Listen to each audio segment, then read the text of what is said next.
함께 기도하겠습니다. 하나님 아버지 감사합니다. 수요일을 맞이하는 우리 사랑하는 성도들의 삶에 오늘도 주님 함께 하시고 은혜를 부어 주시옵소서. 우리 마음에 또 간절한 소원들과 기도의 제목들이 있습니다. 가정을 위하여, 건강을 위하여, 또 우리의 사업과 직장을 위하여, 또 부르짖고 있는 모든 성도들의 삶의 자리에 주님 찾아가셔서 주께서 가장 선한 은혜를 허락하여 주시고 주님의 우리의 삶을 이끄시고 계심을 우리가 그 하나님의 주권을 인정하는 하나님의 사람들로 자라가기를 인도하여 주시옵소서. 예수님의 이름으로 기도드립니다. 아멘. 우리 찬송가 387장 찬양하시겠습니다.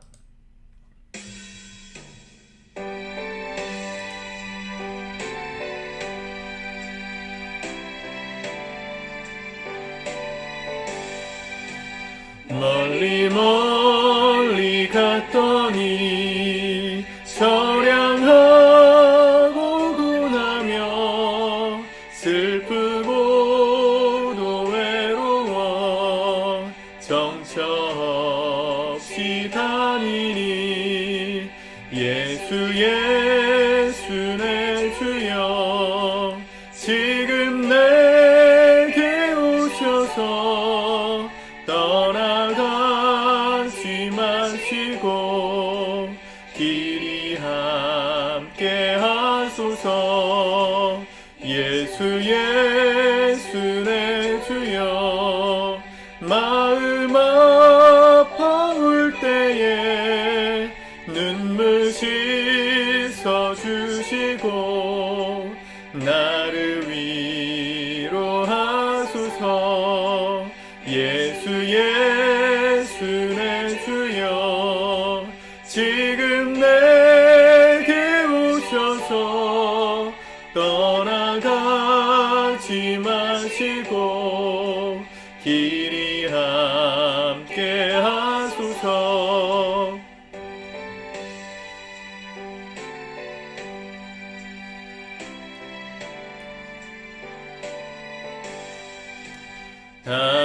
다니다가 쉴 때에 쓸쓸한 곳만 나도 홀로 있게 마시고 주여 보호하소서.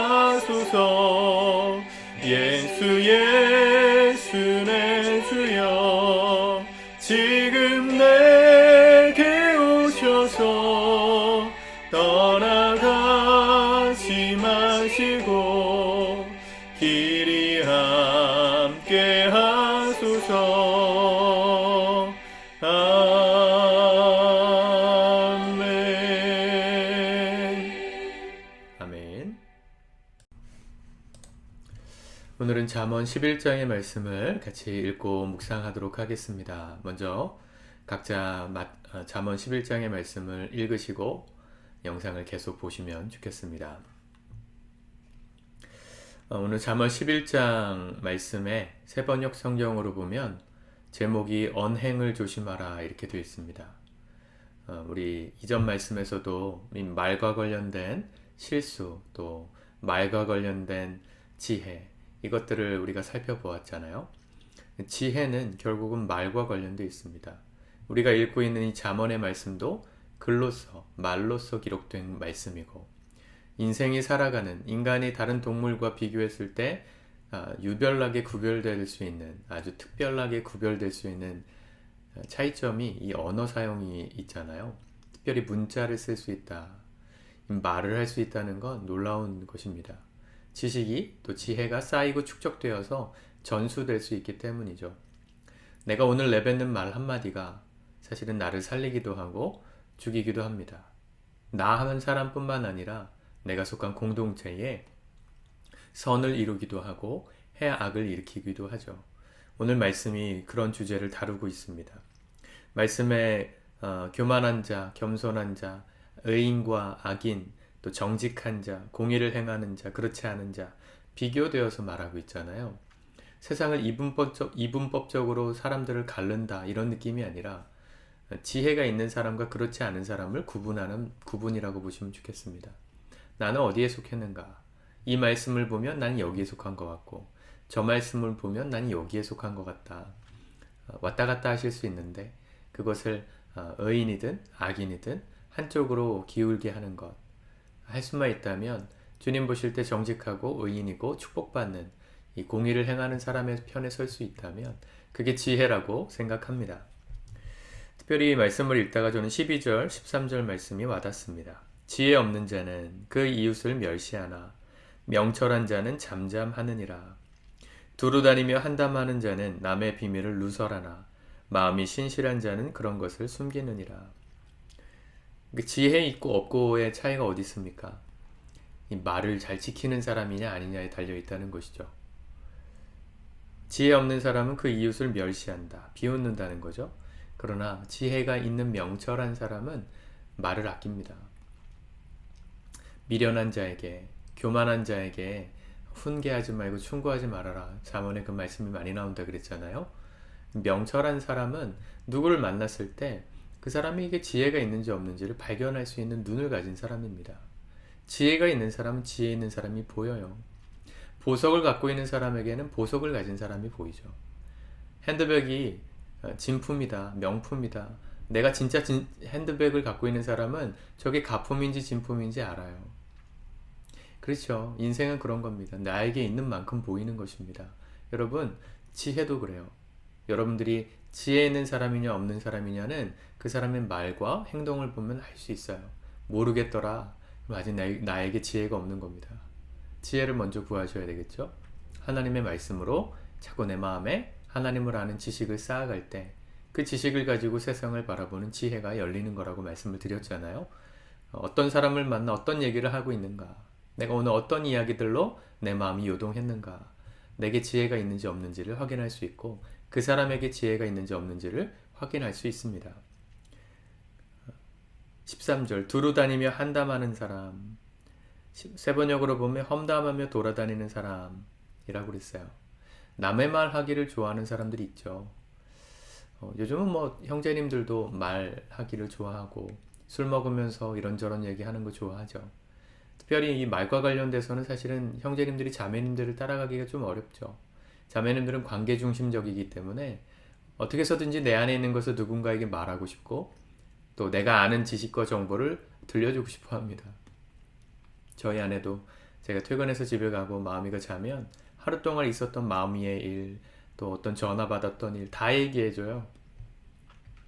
다 얘기해주는데 정말 좋은 얘기도 있고 이렇게 제가 받아들여야 될 말도 있는데 때로는 내가 이거 왜 듣고 있을까? 이 얘기를 듣고 있어서 뭐하나 이런 생각이 들 때도 있습니다.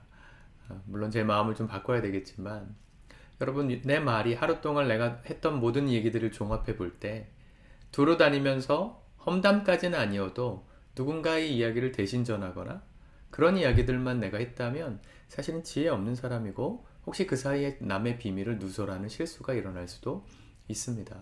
이제 목회하면서 제가 뭐 신방도 하고 상담도 하지만 다른 분들의 이야기, 특별히 제가 목회하는 그 교회에 지금은 다시 본 교회죠. 다시 본 교회 안에서 일어나고 있는 성도님들의 이야기는 제가 웬만하면 예화나 설교로 하지 않아요. 이유는 저도 모르게 비밀을 또 알리고 싶지 않은 사실들을 말하게 될까 조심스럽기 때문입니다. 어떤 목사님들은 교회에서 있었던 일들을 다 얘기해요. 뭐 어떤 성도가 이랬다, 어떤 성도가 저랬다. 이 사실은 지혜가 없는 거죠. 비밀을 누설하게 됩니다. 마음이 신실한 사람은 그런 것을 숨긴다 그랬습니다. 감춘다는 게 아니라 지켜준다는 것이죠. 여러분, 입술을 잘 지켜가는 것이 지혜라는 것을 다시 한번 알 수 있습니다. 20절 마음이 굽은 자는 여호와께 미움을 받아도, 이 미움을 받는다는 표현을 구약에서 읽을 때 하나님 편에서 읽으시면 안 됩니다. 그러니까 흑백 논리로 읽으시면 안 됩니다. 우리는 좋아하는 것과 미워하는 것이 다른 개념이잖아요. 근데 고대 히브리어나 아주 오래된 언어들은 이런 비교급, 예를 들어서 좋아하다, 더 좋아하다, 아주 좋아하다, 이런 비교급과 최상급의 표현이 많이 발달되어 있지 않아서 좋아하는 것보다 조금 더 좋아하면 어떤 두 가지 대상이 있을 때 이쪽을 좋아하고 이쪽이 좋아하지 않는다. 이쪽을 좋아하고 이쪽을 더 좋아한다. 그러면 상대적으로 덜 좋아하는 쪽을 미워한다라고 표현하기도 했습니다.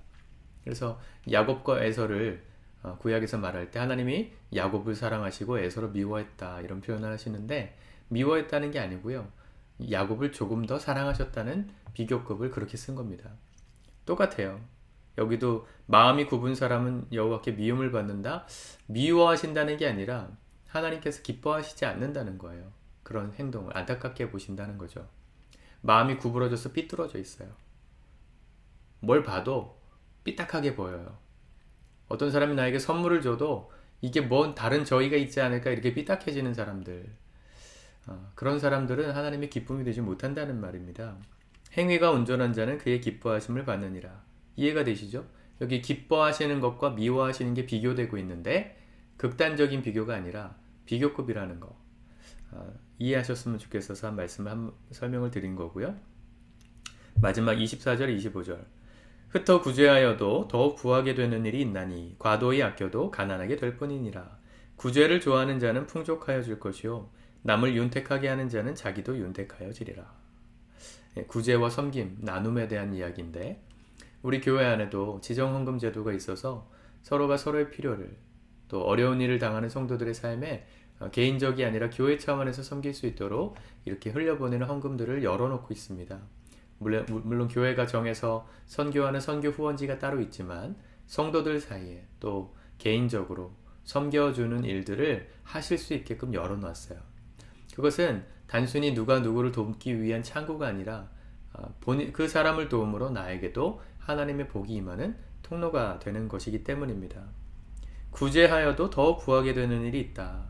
과도하게 아껴도 가난하게 될 뿐이다. 이 세상의 논리로는 이해가 안 되지만 정말로 나누어 보신 분들은 이 말씀이 뭔지 아실 거예요. 내가 가진 것을 쪼개서 누군가에게 나눌 때, 섬기고 구제할 때, 당연히 내 파이 중에서 좀 잘라서 줬으니까 적어져야 하는데 내 삶이 더 부하게 된다, 더 풍성하게 되는 것을 경험하셨던 분들이 많으실 겁니다. 왜 그래요? 하나님의 그 축복의 법칙이기 때문에 그래요. 구제하기를 좋아하는 자는 풍족하여질 것이요 남을 윤택하게 하는 자는 자기도 윤택하게 할 거다. 이 윤택하게 하다, 이 말을 세번역에선 남에게 마실 물을 주면 자신도 갈증을 면한다 이렇게 되어 있습니다. 다른 사람에게 물을 줄 수 있는, 그래서 예수님도 지나가는 이 작은 소자 하나에게 냉수 한 그릇을 떠주는 사람에게 결코 상을 잃지 않을 것이다, 그런 말씀을 예수님도 하셨잖아요. 여러분, 누군가에게 목이 말라 하는데 목마르군요, 그렇게 말만 하고 지나가면 그게 무슨 구제입니까? 그걸 지적하는 말씀이 야고보서에 나오잖아요. 내 형제가 먹을 것이 없고 추운데 네 몸을 따뜻하게 해라, 배부르게 하라, 말만 하고 도와주지 않으면 그게 무슨 구제냐고. 하나님께서 원하시는 구제와 헌신, 그것은 말이 아니라 행동으로 하는 것이다. 이 말과 관련된 이야기에 이 말이 들어가는 것은 말만 잘하는 사람 되지 마시고 삶으로 섬기는 사람이 되시라는 것입니다. 말을 아끼고 삶으로, 행동으로 구제하며 살아갈 때, 그게 지혜 있는 자의 삶이라는 것이죠. 오늘 성도님들의 삶에 이 지혜로운 삶의 열매들이 아름답게 맺혀지시기를 축복합니다. 기도하겠습니다. 하나님, 감사합니다. 오늘도 우리의 말을 아끼고 또 지혜롭게 우리가 마음에 품은 생각들을 행동으로 실천할 줄 아는 참된 지혜로운 그리스도인들로 살아갈 수 있게 우리 도와주시옵소서. 예수님의 이름으로 기도드립니다. 아멘.